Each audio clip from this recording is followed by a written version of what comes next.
We looked at the last 2,000 years of history, this Christian history, in the previous lecture before our outing, or just before lunch. Now we're going to look more specifically at this last 400-year period. We say the preparation or period of preparation for the second coming. Of course, this history is very dense, and it's fully becomes fully recorded and written about and interpreted, and so much information is there. But how to discern what is really happening or taking place, or what is the purpose behind these events according to God's providence? This is the insight that the divine principle gives. So the history which I pass on is very potted history. It's a kind of almost a caricature, I suppose, of that history. I hope not inaccurate, but it's there. It's not extended history lesson. The point is to see this different perspective, and then given this framework, I think you can then take this and you can do your own research and further study, especially if you have an interest in history. Then you can look at how these principles could be applied not only in the central core or central providence which we locate as being the Christian history of the second Israel, but in other cultures and other faith traditions in other parts of the world as well, and national histories, etc. So we're looking at this last period, the 400 years of preparation for the second Advent. But let's begin by thinking about two trends in history. At the time of Jesus, the world was poised for some dramatic restoration of the kind of Cain-Abel conflict which had plagued humankind up until that time. It's how to bring two aspects of humanity, the more material-centered side and the more spiritual-centered side, together into harmony to create ultimately the kingdom of heaven, which has both physical and spiritual aspects.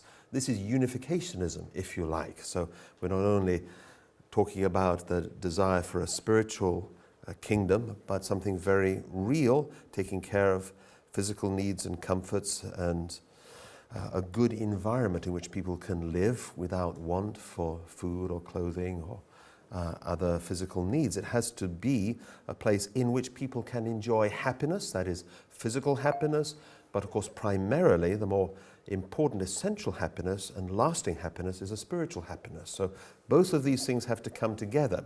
It's quite reassuring really when you hear that. Some, in the path of restoration, some religions and faiths have emphasized, especially somewhere it's been necessary to emphasize the spiritual side, which had been neglected or suppressed in favor of more material concerns. So this is a very interesting aspect, personally I find it interesting, of the principle. It's talking about this conflict between Abel and Cain, which began in the Garden of Eden. This is the kind of first human family had this struggle, which then is resolved on the family level between Jacob and Esau. At the time of Jesus, this had developed through this Abel-type tradition to the nation of Israel. And so this is the fruit of this type of thinking or this view of life. And the Hellenic culture of Greece and Rome was also at its kind of high point and fruition there in the whole kind of surrounding area, like mind to body. It's a fruit of the Cain-type view of life and Cain-type thinking. This is not a division between good and evil, remember. It's not saying that Abel is good and Cain is evil. Don't think that way. They both have good elements and bad elements, but they both kind of express some different aspect of human nature and different views of life, which any one alone is problematical. They have to come together to make a synthesis and a unity. So this tradition we label as Hebraism, coming out of the Hebrews and this tradition. So Hebraism is the kind of Abel-type view of life, and Hellenism is the more Cain-type view of life. We can look at it this way. We can say that Hebraism is a more by its nature, more internal culture. It tends to, obviously as a religious culture, it emphasizes faith and aspects of duty and personal responsibility and a life of filial piety, and this kind of life where we are humble to God and recognizing God's presence, and we approach the world and we approach affairs in human society this way. Hellenism is perhaps could be characterized as a more external culture. It's where we see the development of science and eventually reason. Even in the Greek culture, you've got the rise of philosophy and this way of looking at the world, using the kind of good mind of human beings to solve problems rather than just seeking answers from God. So it's emphasizing reason, it's emphasizing rights, it's leading on to a more humanistic view of life. So this is more internal culture of Hebraism and the more external culture of Hellenism. Again, these two need to come together to create what we call kingdom of heaven in religious terms, or an ideal world, a place which is a happy and healthy environment for people to enjoy and to express their humanity. So Hebraism, this culture, is pursuing internal freedoms. Hellenism, maybe you could say, is more pursuing external freedoms, but it's not always so clear-cut. Of course, these two overlap. It's just a way of seeing these two threads that run through history. They are both ultimately pursuing the freedom to find and respond to the Messiah when the Messiah comes. So the Messiah will address both of these areas and try to bring them into harmony, uniting these Cain-and-Abel aspects of life and society. And this is how we identify them in the principle. It kind of comes down today in a way to strands that we can well recognize. You find on almost any issue that faces society. Of course, there's a whole range, a whole spectrum of opinions, but very often you have largely two kind of camps. One is more materialistic in its outlook, and one is more spiritual or God-believing in its outlook. If you take an issue like abortion, for example, an ethical question, is it right to allow abortion? Then those from the more religious tradition, you could say in the kind of Hebraic line or the Abel type line, would say, no, life is sacred and you should not destroy any life, even life in the womb. It comes from God, it's not from our creation. And the more Cain type view of life might say, well, every woman has a right to say what should happen to her own body. She has certain rights and certain choices in these things. Why should someone else dictate, or someone else's faith dictate what this person wants to do? You can build up what are quite reasonable sounding arguments both ways, right? We may personally favor one or the other, but about any argument you see two kind of camps emerging. If you take a democracy like Britain, then you see the whole parliament is organized this way. It's organized into kind of, two sides, right? You have the government and you have the opposition. The opposition's there to kind of act as a check and a balance to the other side, but often you feel their job is just to oppose, right? And to criticize. So, one argument, one party will probably have a more materialistic outlook and one a less so. So this is the trend that we see. So at the time of Jesus, things were prepared for this coming together of these two strands, and that would have happened if Jesus had been accepted in his lifetime and had been able to develop his ideology of love based on the rich tradition of Judaism and taking it to the world, and would be concerned about every aspect of human society. And that is very evident in that, we could say the purpose of religion is to reconnect people with God, but after that, it almost shouldn't exist, right? It should actually be there to usher in what should have been the original world where people can live together happily and harmoniously in a very natural way. So The development through this line from Abel of Hebraism leads to what we call the Abel-type worldview, and that view of life and way of thinking from Cain through to development of Hellenism, this we call the Cain-type worldview. So certainly Abel was known for his faith. That's why God could accept his offering. There was something about his attitude which was acceptable to God and could put him in that position in God's favor. Cain had certain feelings, probably felt he was very unfairly treated. So this concern for fairness is a concern for rights and concern for things which are important, but the question is, how do you go about exacting those things? Do you resort to violence? If you do, this is not acceptable, right? But likewise, these two sometimes have a very valid argument. On the Cain-type side, you can find very valid arguments.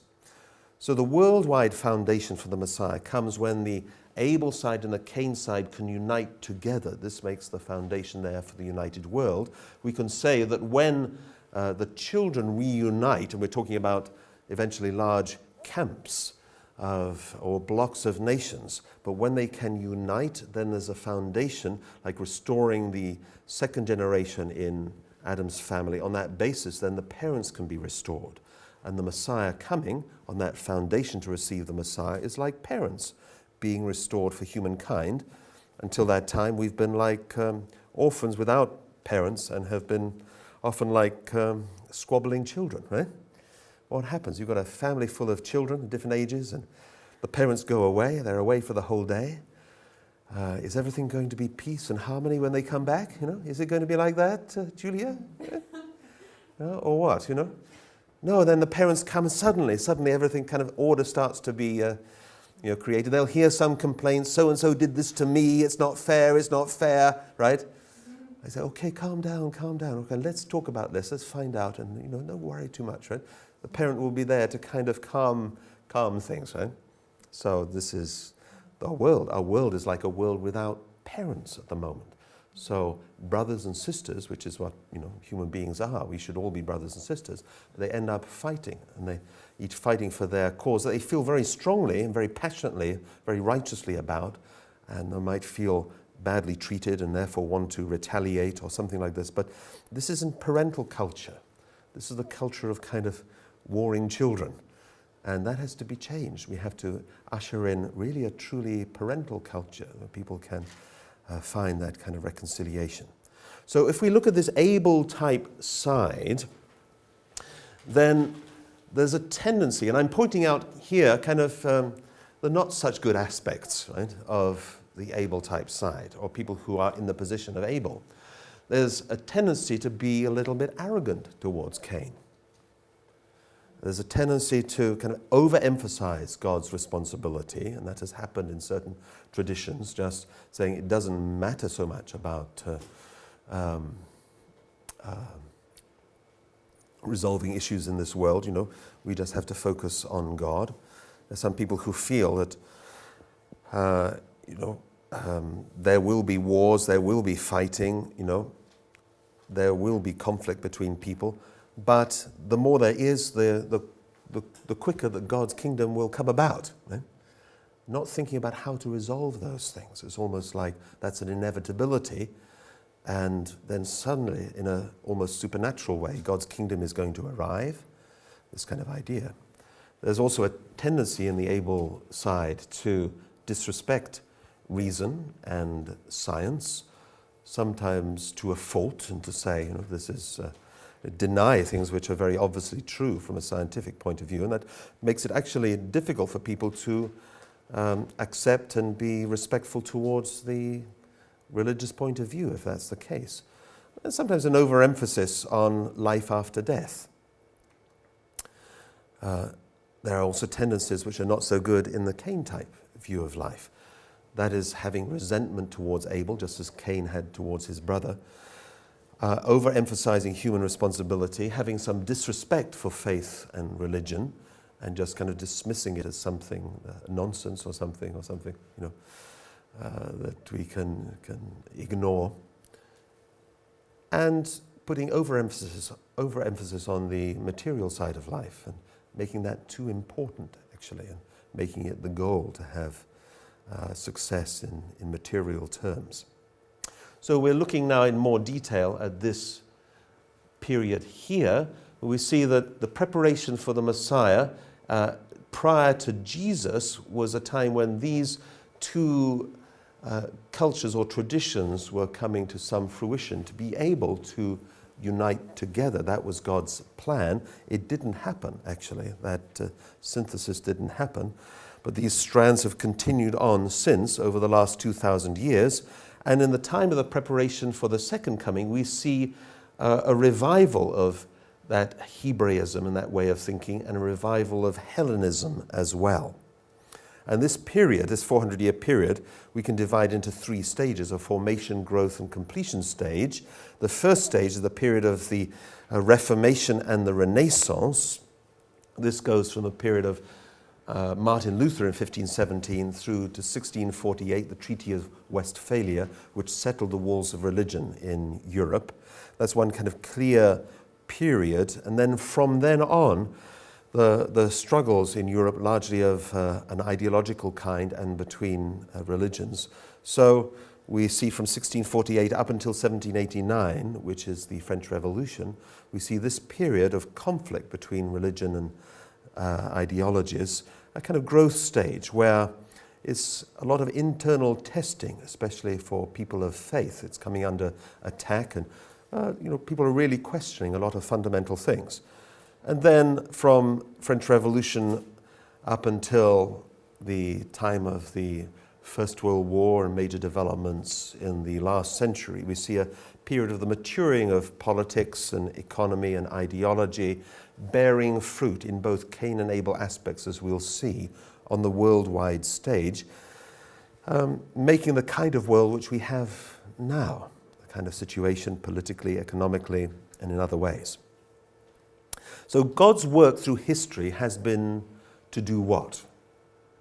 It's to have human beings realize the three blessings and restore that original ideal and plan which he had even before creation. So this is God's work through history, and is seeking for that fulfillment and establish the kingdom of heaven with the expansion of this second blessing to include all people, all races, all nations, all cultures. But in this time in history, in this last 400 years, there was a big obstacle to God's work. Actually, ironically, the obstacle was the church itself. This big block here, I don't know if you can read it, but it's saying medieval church. So the medieval church, the kind of mentality and worldview that went with it, becomes an obstacle to human progress. It shouldn't be like that, should it? The church shouldn't be in that way, but it becomes this kind of barrier to progress.